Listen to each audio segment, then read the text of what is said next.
Hello and welcome to Dingoes Ate My Podcast. This week we're talking about Buffy the Vampire Slayer Season 2 episode School Hard. I'm Paul. I'm Dave. I'm Justin. And School Hard is not a number, it's more episode 3. This episode originally aired September 29th, 1997, drawing 4.9 million viewers, which is the highest of the series thus far. Yeah! We will be shattering that record in a few weeks. Marzo, yeah! In this episode, Principal Snyder assigns Buffy and, what was her name? Oh no, she kind of became a vampire or something later. Yeah, some other troublemaking chick to prepare the school lounge for parent-teacher night. You burned down the school? Sheila, that was it, Sheila. You burned down the school?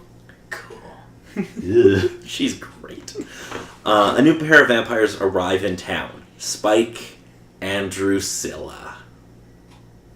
Spike promises the Anointed One that he will kill Buffy, as he has killed 2 Slayers already. While the Scoobies are busy preparing for the parents, Giles and Jenny Calendar show up to inform Buffy that Saturday will be the night of St. Vigus, named after the leader of a vampire crusade, and that during the night, the natural abilities of the vampires will be enhanced. Spike tells Buffy that he will kill her on Saturday. He later kidnaps and brings Sheila, who is enthralled by his bad boy charms, to the weak Drusilla, who feeds and kills on her. And kills her, not kills on her. Okay. Giles does not recognize Spike from Buffy's description. Angel walks in on the meeting and tells them that Spike is a large problem, and then leaves. Later, Giles finds a reference to Spike as William the Bloody, and discovered that he has indeed killed 2 Slayers. Despite the fact that he's younger, but still, more actions than age. I've killed a couple Slayers in my time. On Thursday night, the Scoobies are making weapons in the library while Buffy is preparing for the buffet. She fails to keep Snyder away from meeting her mother. Afterwards, a stern Joyce orders Buffy home just as Spike and the other vampires crash through the window. In the ensuing fight, Buffy leads the adults to safety in a science room. Xander is sent to fetch Angel. Buffy takes command of the adults, tells them to stay in and climbs through the air ducts to reach the library and her weapons. Because, of course, you have to have weapons on the school grounds. Well, we've kind of seen that it's Buffy and Giles kind of runs things, so he has the stuff she needs. Buffy's location in the ceiling is discovered when Spike hears some noises, and she has to avoid strikes made by the vampires to knock her down.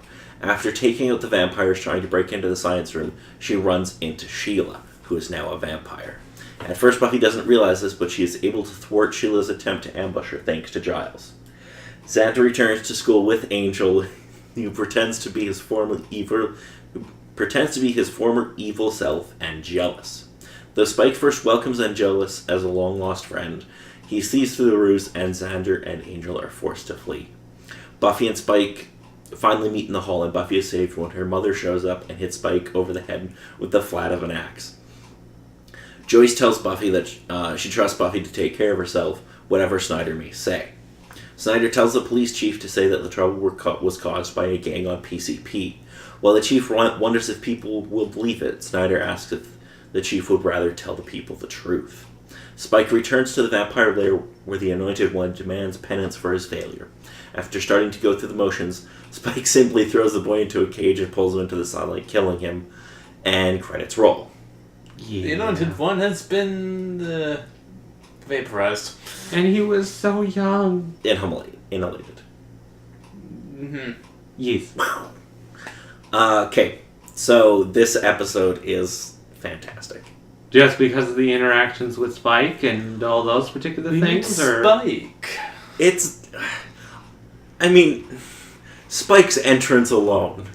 Yeah. He's driving and he runs over the Sunnydale sign, then he gets out of his car.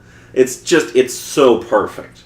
Like, if you want to get a character over as a badass in 30 seconds, that's how you do it. Aside from doing the other particular methods and other different forms of media. But yeah, that will pretty much do it. So I have one question, and that's, why is Willow wearing overalls? In, the first scene, it's not a good look. I don't know, but she was wearing her Scooby-Doo shirt later. She does wear another Scooby-Doo shirt. It's Yeah. a different one, which is great. Yeah. I love that they must have like 20 of them that they can just throw in every so often. It's great. Someone was a Scooby-Doo fan and was like, I can put that to use in this show. Drusilla, we meet just Drusilla, and she is so creepy, and it's great. Great within the sense of the character, or different sort of case? She comes across as just like really creepy, and then her and Spike together are so delightfully creepy that I'm just like, I could watch an entire show of just those two. Okay. We'll just do whatever in front of the Anointed One because... What the fuck's he gonna do? Yeah, really. Spike just doesn't give a fuck. No. And I just love him for it. I love how Spike, like right at the end of his scene, he's talking about Buffy, and he's like, is she tough? And then it cuts to Buffy combing her hair. And she's like, ow, ow, ow. Yeah. Mm-hmm. It's great. Yeah, so there's another Scooby shirt that Willow's wearing, and that's awesome. So there's a scene where Buffy's working on decorations for the parent-teacher night. Yes. And Giles comes in and they start talking about Slayer stuff. And then Principal Snyder walks in and he's like, Slayer, slaves. Yes, that's it. Slaves to the television. Yeah. It's so good every time he tries to cover things up. So true. Sheila asks Buffy if she actually did burn down the school building, and Buffy's like, well, not once. Because technically, twice. Yeah. Oh, Xander proposes putting a collar with a bell on Angel, so they can tell when he's around. It's not a cat. It would help. But it would help. Maybe. Because Angel just kind of leaves sometimes. Just like Batman. Yeah. Angel is Batman. Can we agree on this now? I don't know. I think I might need to see a couple more bits of proof before I can really jump on that bandwagon. He Batman. He may as well be Batman. Cordelia is helping the Scoobies for 3 whole minutes. My gosh! And her hands are already cramping up. Yeah, you don't exactly call Cordelia to be an assistant within a particular project. It's just kind of damsel in distress or snarky comeback person or typical bully. But this is the first time that she has kind of been part of the Scooby Gang. And that's going to continue. Yeah, that's You'll understandable. also notice something else in that scene. Who she paired up with. Xander? No, it's Willow, I believe, with this one. Nope. She's on screen with Xander. Oh. I wonder if that'll be important later on. Anyway, Yeah. The whole sequence in the school when Spike and the other vampires attack is just, it's awesome, and it's like super intense, and it's just really well made. Oh, that's what I was confused about. This is where Cordelia was teamed up with Willow. Yes, when they're in the closet. Yes. Yes. Da-do.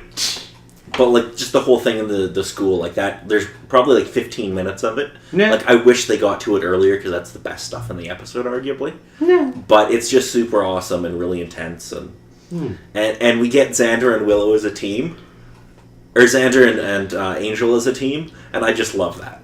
Every time they're on screen together, it's just too perfect. Xander absolutely despises Angel, not only... And Angel does not like Xander. And it's so good. I love Angel, like, he has, like, Xander in, like, this hold. He's like, you want a bite? He offers him to Spike. And then later when they're walking away, he's like, you were gonna punch him before he bit me, right? No. It's so good. I love how Joyce actually gets to save Buffy. Yes. It's the only time we're probably gonna see that. But it's kind of a great little moment. Nah, I kind of saw that moment was sort of coming up with things. So, then, are they now aware that they have to deal with vampires now, at least? Well, technically Joyce doesn't know that Buffy's the Slayer yet. As far as people in Sunnydale are concerned, it's gangs on PCP. Yeah. She still doesn't know about vampires or any of that stuff. Sigh. Yeah, it's a little messy. Like, it would have been nice if this is where they did the reveal to Joyce. It would have been. She literally came face to face with Spike. Yeah, she hit him over the head with the... And then he got up and walked away. Like, Exactly. With your comment about that one particular scene after everything was kind of finished, I'm questioning now what the principal meant by, are people going to believe it's a gang or believe the truth? Yes. So, would the principal already know what the truth is? Yes. Then... Certain members of the government in Sunnydale know the truth. Government. Yes. Meaning that the principal's a little bit more than he appears. No, but he answers to other people. Something tells me he's not going to live very long. Well, he is following the code of, if he doesn't like Buffy, he's going to live. He's going to have a long and healthy life. Anybody who likes Buffy is the one that's in trouble. Or, yeah. Well, and isn't in the title sequence. Okay, but he knows a bit more than he lets on. Yes. And so does the police chief detective he was talking to. Yeah. Yes. It is foreshadowing something that'll happen in season 3. Well, okay, not this season then. Okay. No, they're planning stuff like 2 seasons ahead. They're planting the seeds. Yes. And we find at the end of the episode that Cordelia and Willow are still stuck in the closet together. And Cordelia's praying. And it's so good. Don't forget that Willow asked her to pray for aspirin. I really love this episode. It is definitely good. It was good. So what did you think, Justin? It was a good episode. Had a lot of good moments of... the new character Spike is definitely... he's a really good character. He is. Not good, but, great. He's a great villain. Yeah. Yeah. Great villain. How much do you know about Spike? Little to none. It's going to be a fun time, then. Yes. Oh, boy. Spike is going to be, let's just say, a lot of fun. He's going to be a nice replacement for the Master and the Anointed One. Well, no, Spike's going to be around a lot longer. Spike seems to be a lot more involved, at least. Yeah. For now. So Spike originally was going to be a mid-season villain. He was going to get killed off around the middle of the season and then never come back. But fans love him too much. Pretty much. Pretty much immediately they were like, plans changed, we're keeping Spike. The power of fandoms. Pretty much. Yeah. Really. Okay, Dave, what did you think? I think the story kind of hit all the story points that everything kind of came across. In my case, I know a couple particular points about Spike. And I know he kind of lasted a little bit longer, which I was kind of surprised they were kind of, oh, he's mid-season, we'll kill him off in the middle, it's fine. But I think the biggest thing is with first being introduced with him in this sort of way, how much of a wild card he is in comparison to the Master and somewhat of the Anointed One with all the stuff that sort of happened. Where his character is, yeah, I'm going to get this shit done, but I'm gonna get this done my way and have fun with it. Yeah, Spike doesn't have a specific mission. The Master had an obvious goal. Spike is just I want to do whatever I want to do. Yeah. Yeah. I think aside from that, sadly, I forget her name, but I understand the character that sort of came up with Spike's Drusilla. With her being kind of creepy and eccentric, I think my kind of question is, are they going to elaborate on it? Or is it just going to be one of those characters that's oh, she's weird and wildly creepy? Drusilla is going to be a major character throughout the Buffy verse. I don't think we're going to get well, she'll be in this season with Spike, and then she does a bunch of stuff on Angel as well. Well, I shouldn't say a bunch, but she's on Angel as well. Because my particular thought about that is the one particular thing with her character going to be, oh, she's there, she's has a relationship with Spike, that sort of thing. Something's going to happen to her, and Spike is going to supposedly flip. Well, you'll notice that she is a psychic, because she specifically was getting visions of Buffy at one point in the episode. Trying. There were clouded visions with Buffy and whatnot. Yeah. Okie-do. So she does have, something that separates her from other vampires. Aside from her personality quirkiness. Yes. So, time for some international titles. Oh, dear. Okay. So, in Finnish translates back to tough school. Tough school? Yeah. It's Well, not terribly good. Well, school hard. They tried to make more sense out of it, I guess. If Die Hard released in our country, would it be called Tough Death. Tough Death, yeah. Yes. In French, it translates back to Attack in Sunnydale. Yeah, that makes sense. In Brazilian Portuguese, it translates back to the School of Tough. School of. In Latin American Spanish, it translates to Terror at School. And my personal favorite, in German, translates back to Parent-Teacher Conference with Obstacles. Okay. Yup. Oh, wow. That's an interesting way of phrasing it. Welcome to the parent-teacher conference. To get to the actual teachers, you'll need to take this obstacle course. They're the vampires. And for music, we get 2 songs in this episode, both by the band Nickel, who I couldn't really find any information about. They don't have a Wikipedia page. They didn't have a website that I could find. There's very little about them on the internet. But they play 2 songs in this episode. One is 1000 Nights, which is as Willow's tutoring Buffy at the Bronze. Yes. And the other one is Stupid Thing, which plays as Xander coaxes Willow and Buffy to the dance floor. Yeah, I suppose with that sort of stuff. But yeah, I couldn't really find any information about them on the internet. So overall, what did you think of this episode, Justin? What'd you give it for a score? For a score, I'll give this one an 8. An 8? Okay. Yes, it was very enjoyable. Okay. David?